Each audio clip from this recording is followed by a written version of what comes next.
When Caroline Leavitt sat down for the interview, she was ready for a debate. But she never expected a moment so explosive that it would bring down one of the nation's most recognizable TV hosts overnight. And it all unfolded live. No pre-recorded segment for producers to step in and edit out the rough edges. This was raw, unfiltered, and happening in real time. Caroline had been invited onto the Morning Current, a political talk show known for its sharp debates and even sharper hosts. Across from her sat veteran journalist Paul Danning, a man who'd made his career by pushing every button he could find. His interviews were aggressive and relentless. He wasn't there just to moderate, he was there to win.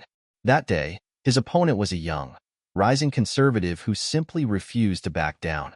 The segment started just as you'd expect. Paul began by questioning Caroline on her views about media bias, accusing conservative outlets of spreading misinformation while insisting that networks like his were just setting the record straight. Caroline responded with a barrage of facts, citing instances when mainstream news had misrepresented stories, left out crucial details, or outright misled the public. It was a tense but professional debate until everything suddenly shifted. Paul leaned in, his face tightening as his tone moved from measured to cutting. He wasn't just debating anymore. He was launching an attack. "People like you," he declared with mounting frustration, "are why this country is slipping. You push this fake victimhood, pretending conservatives are being silenced, when really, you're the ones shutting everyone else up." The entire studio fell silent. Caroline blinked. Her posture stayed composed, but her eyes grew sharper. She'd handled aggressive interviews before, but this was different. After a beat, she calmly said, "Excuse me?" Paul didn't back off. Instead, he doubled down. "You act like free speech is under attack, but what you really want is control," he insisted, starting to add, "your people." Then he paused, though the damage was already done. In that instant, the studio's energy shifted. Producers, once watching silently, exchanged worried glances, and the crew stiffened, waiting for the next move. Caroline didn't shout or interrupt. She simply said, "Would you like to explain what you mean by your people?" The tension in the room was so thick you could cut it with a knife. Paul hesitated for just a moment, and that brief pause said enough, even though the cameras kept rolling and the internet was watching every second. Paul Danning wasn't known for backing down. His career was built on controlling conversations and steering them his way. But this time, he had lost control. The moment those two words, "your people," slipped out, something shifted. It wasn't merely a clumsy turn of phrase. It was a loaded statement that could be dissected, twisted, and replayed endlessly. And Caroline knew exactly what it meant. She leaned back, folding her hands in her lap, giving him a chance to either correct himself or sink even deeper. Taking a deep breath, Paul blurted out too quickly, "I meant conservatives, people like you who push an agenda of grievance instead of progress." Caroline tilted her head slightly and said in a measured tone, "So, just to be clear, when you said your people, you weren't referring to anything beyond your political ideology, were you?" Paul's lips pressed into a thin line. He'd been in this game long enough to spot a trap. Pushing back might confirm exactly what people were already thinking, and admitting a mistake would only make him look weak. Instead, he shifted the conversation, letting out a dry chuckle as he said, "Oh, come on, Caroline. Don't act like you're the victim here. This is exactly what I mean by bad faith outrage. You know what I meant, yet you twist my words to make it about you." Through it all, Caroline stayed unfazed. Caroline wasn't about to let him change the subject. "I don't need to twist your words, Paul. What you said stands on its own," she stated. For a split second, Paul's face betrayed some irritation, and maybe even a touch of regret. But he was too far in to backtrack now, and that led him to make a grave mistake. He declared, "You know what? Maybe if conservatives spent less time playing the victim and more time actually contributing to society, we wouldn't be in this situation." His broad, arrogant remark came out live, and the ensuing silence was crushing. Not only in the studio but also for the thousands, soon to be millions, watching from home. Even as soon as the words left his mouth, Paul seemed to realize he'd crossed a line. His lips opened, as if he wanted to ease the blow, but it was already too late. After letting the tension hang for a moment, Caroline broke the silence. Are you saying that conservatives don't contribute to society, Paul? Paul exhaled sharply, rolling his shoulders back before replying. I'm saying that all this non-stop complaining about being canceled is just exhausting.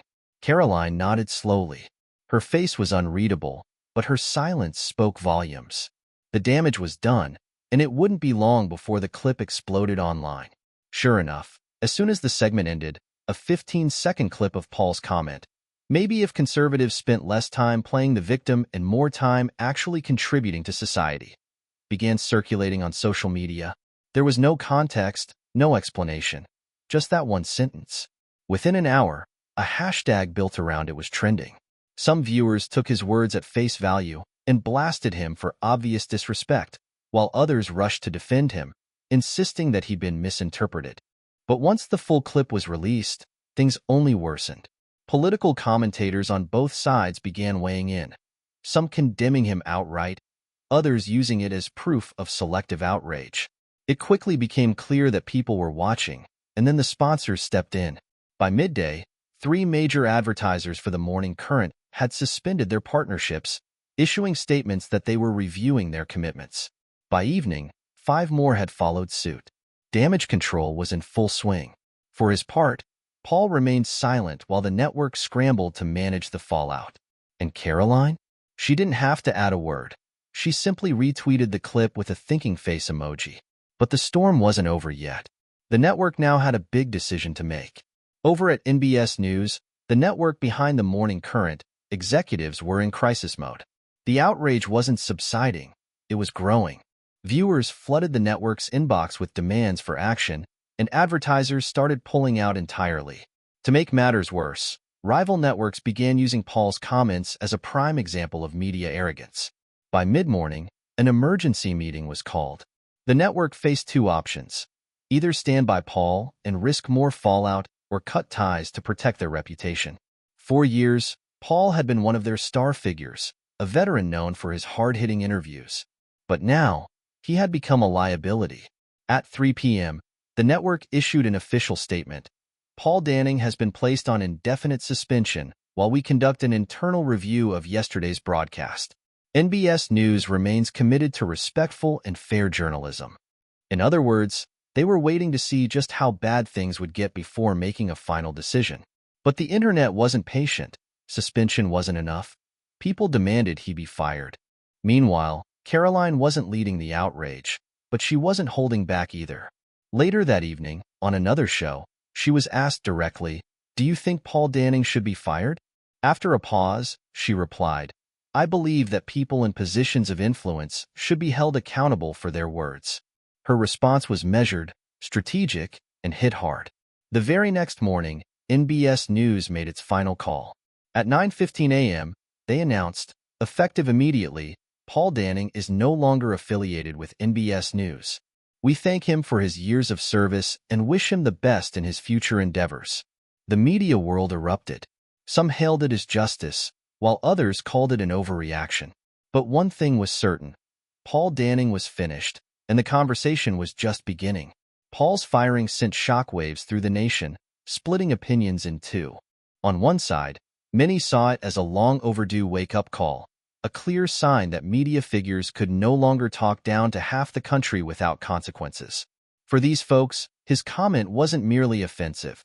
It exposed a deep-seated condescension that had long been part of mainstream media's DNA. Across the divide, critics decried the move as the epitome of cancel culture. How could a single comment, a single misstep, cost a veteran journalist his job? They asked, what happened to robust debate? What about context? Right-wing pundits pounced on the story, with conservative outlets hailing Caroline Leavitt as the heroine who brought down Paul Danning. Outlets like Fox News, The Daily Wire, and Newsmax filled their airwaves with analyses, while even some left-leaning voices found themselves uncomfortably questioning the broader implications. If a seasoned journalist could be fired overnight, who might be next? Amid the uproar, Paul finally broke his silence. Late one evening, he released a pre-recorded video on social media. In the video, his tired face and calm yet resolute tone delivered a message that resonated with millions. I was fired because I spoke the truth. The media doesn't want truth. They want compliance. Step out of line and you're gone. Challenge the narrative and they'll erase you. This isn't about me. It's about all of us. Within hours, his video racked up millions of views. His supporters rallied, calling for boycotts of NBS News, while his detractors insisted that he had simply crossed a line, nothing more. Caroline Leavitt, meanwhile, chose a path of quiet dignity. She didn't gloat or stir up further drama. She let the public debate for her. Her measured silence added weight to an already explosive situation, reinforcing the idea that this wasn't just about one man's misstep. The fallout sparked a larger conversation about the future of media and free expression. Headlines and panel discussions emerged across every major outlet, questioning whether this was a victory for accountability or a dangerous precedent. Some argued that Paul's firing was not about stifling free speech, but about upholding professionalism, reminding everyone that words carry weight and consequences. Others warned that this trend could lead to the erasure of dissenting opinions, where public pressure dictates who gets to speak. In the end, the debate stretched far beyond Paul Danning and Caroline Leavitt. It raised pressing questions. Does holding influential figures accountable restore balance, or does it tip the scales towards censorship? Who truly gets to decide when a comment has crossed the line? And as viral outrage continues to shape our public discourse, whose side will you be on? What do you think? Should Paul have been fired? Or is this just cancel culture running amok? Drop your thoughts in the comments below, and don't forget to subscribe for more stories that challenge the way you think.